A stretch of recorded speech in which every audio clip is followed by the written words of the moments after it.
Welcome to daily blog. আজকের blog হচ্ছে blog 175, অর্থাৎ 175 নম্বর দিন, 175 নম্বর ভিডিও, 175 নম্বর ব্লগ। আজকের তারিখ হচ্ছে 25শে মে 2025, আর এখন কারেন্টলি বাজে হচ্ছে প্রপার 10টা 45, মানে 11:15। কালকের ব্লগটা দিতে পারলাম না, মানে কালকের 24 তারিখের ব্লগটা দিতে পারলাম না। তার কারণ হচ্ছে আমি ডেলি রাত্রিবেলা ভিডিওটা বানাই যে গোটা দিনের কী কী কাজগুলো করেছি আর কী কী কাজ বাকি আছে, মেবি সেগুলো কালকে করার ইচ্ছে, এরকমভাবে ভিডিওটা আমি প্রথম থেকে করে এসেছি। এবার কালকে রাত্রিবেলা আমার একটু শরীর খারাপ হয়েছিল, কনস্ট্যান্ট এখনও আছে।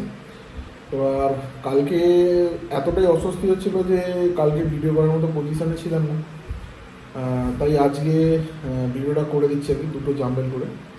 যাই হোক, কালকে সকালে সব ভালোই ছিল। এবার যেটা সব থেকে প্রবলেম হচ্ছে, মানে টেম্পারেচারের ডিফারেন্সটা বড্ড বেশি হচ্ছে। মানে রাত্রিবেলা যখন শুচ্ছি তখন 24 ডিগ্রি সেলসিয়াস, আর যখন দিনের বেলা 35, 36, 37, 38, 40 এরকম হয়ে যাচ্ছে। যে কারণে মানে টেম্পারেচারের গ্যাপিংটা এত বেড়ে গেছে। এবার স্বাভাবিক শরীর খারাপ হওয়াটা খুব নর্মাল ব্যাপার। এবার কালকে হঠাৎ করে সব ঠিকই ছিল, সকালবেলা উঠলাম, উঠে যেমন চাটা খেয়ে দিয়ে পড়তে বসা, সবই ঠিক ছিল। তারপর দুপুরবেলা ওই বেলার দিকে উঠে একটু খেতে গেলাম, সকালে যে জলখাবার দেখলাম মা ওই লুচি কিছু করেছে, আর আগের দিনের একটু ঘুগনি ছিল, ফ্রিজেই ছিল, ওটা বার করে রেখেছিল, ওটা দিয়ে খেয়েছি। খাওয়ার পর থেকে সাডেন আমার মনে হচ্ছে যে মানে ব্যাকটেরিয়াল ইনফেকশান হলে যেটা হয়, মানে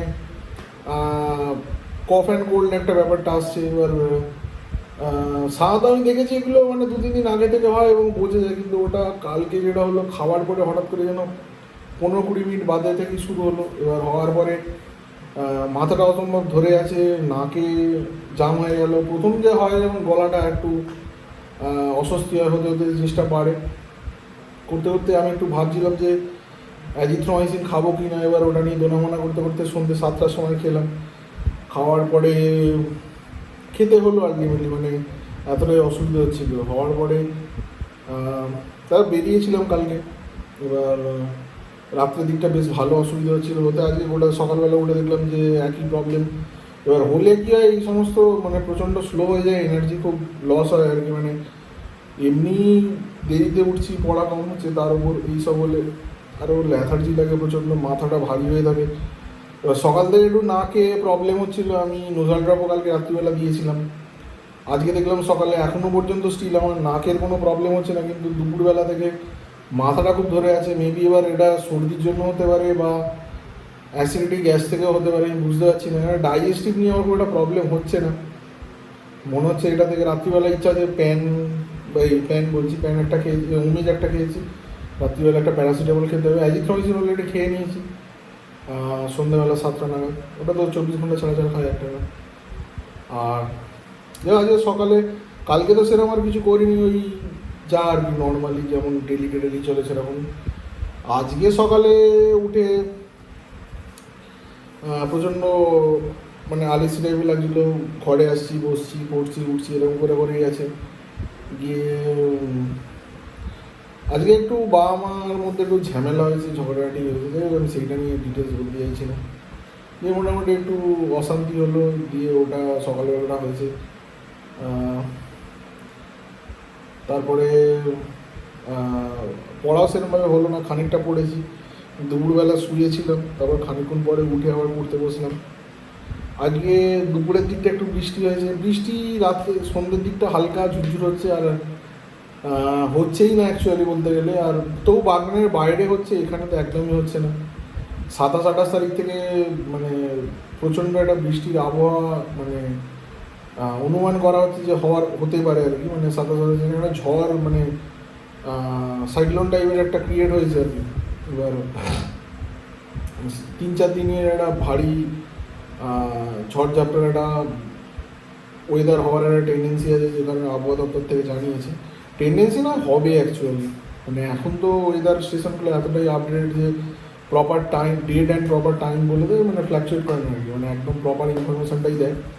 যে কারণে হওয়ার একটা টেন্ডেন্সি আছে। দিয়ে কালকে একটু মনে আছে, কালকে দুপুরবেলা বেরিয়েছিলাম একটু স্যারের সঙ্গে দেখা করতে, ভাস্করবাবু। গিয়ে অনেক দিন ধরে কথা হচ্ছিলো, লাস্টে কালকে ফাইনাল হলো, কালকে গিয়ে স্যারের সঙ্গে দেখা করে এলাম। বেশিক্ষণ ছিলাম না। স্যার বলছিল আমার একটু অসুস্থ ছিল, গাড়ি চলে গেল, কেন কোঅপ টাইমে বেরিয়েছি, 1:30টার সময় বেরিয়েছিলাম। দিয়ে তারপর ওখান থেকে বাড়ি এলাম। আর তারপর সন্ধেবেলা রিজু বলে একটা বন্ধু আছে, ওর ওই আইফোন অ্যাপেলের ট্যাব নেওয়ার কথা আছে। ও আমাকে অনেকবার বলছিল যে একটু দেখে আসবে খোসলা বা গ্রেট ইস্টার্নে আছে কি না, বা দাম টাম কত কী বলছে। দিয়ে ওর সঙ্গে কালকে গিয়ে ওইগুলো দেখে এলাম। আলটিমেটলি ডিসিশন নেওয়া হলো যে অনলাইন থেকে নেওয়া হবে, না ছাড় আছে অনলাইনে ভালো, এক্সট্রা 2,000 টাকার একটা ছাড় আছে সেইটার জন্য। দিয়ে আজকে আর আসেনি, অনলাইন থেকে নিয়ে নেবে। প্রথমে বলছিল যে ওখান থেকেই নেবে, সেটা একদিন পরে আর কি। অ্যাকচুয়ালি মানে অর্ডার দিতে হবে, ওদের মাল স্টক নেই, মানে গ্রেট ইস্টার্নেও স্টক নেই, খোসলাতেও স্টক নেই, দুটোরই শোরুম আছে বাগনানে। দিয়ে ওকে তারপরে পৌঁছে দিলাম বাগনান স্টেশনে, 9টার সময় পৌঁছে দিলাম। 9:26-27 করে ট্রেন আছে, বেরিয়ে চলে যাবে। আর আমি বাড়িতে এসেছি ওই 9:35 করে। আর আজকে রবিবার ছিল, আজকে দুপুরবেলা বেরোনোর ইচ্ছে ছিল, কিন্তু দুপুরবেলা এত শরীরে অস্বস্তি লাগছিলো যে আর বেরোতে পারিনি। আর সন্ধেবেলা বেরোবো ভাবছিলাম, লাস্টে বেরোলাম। বেরিয়ে ওই টুকিটাকি যে বাজারগুলো থাকে, মানে আলু আর ডিম, ওইটাই এনেছি। মানে আর একটু আড্ডা দিচ্ছিলাম, দিদিতে রাত্রি হয়ে গেল। এবার আমার একটু ভালো লাগছিলো না, তারপর দেখলাম বসে আছি, বেরিয়েও করতে করতে মোটামুটি ওখান থেকে 10টায় বেরোলাম। এসে বাড়িতে বসে খানিকক্ষণ বসেও, তারপর খাবার দিয়ে খাওয়া দাওয়া হয়ে গেছে, এবার ওপরে শুতে চলে যাবো। শরীরটা ভালো নয়, স্বাদও দিচ্ছে না, এনার্জি পাচ্ছি না, মানে তাড়াতাড়ি কেটে গেলেই ভালো হয়। মানে মাথাটা ভারী হয়ে যাচ্ছে, ভারী বা ওই মাথার যন্ত্রণা যাই বললো, ওইটা হচ্ছে। যাক, আজকের মতো ভিডিওটা এখানেই শেষ করে দিচ্ছি, দেখা হচ্ছে কালকে। শুভরাত্রি, ধন্যবাদ।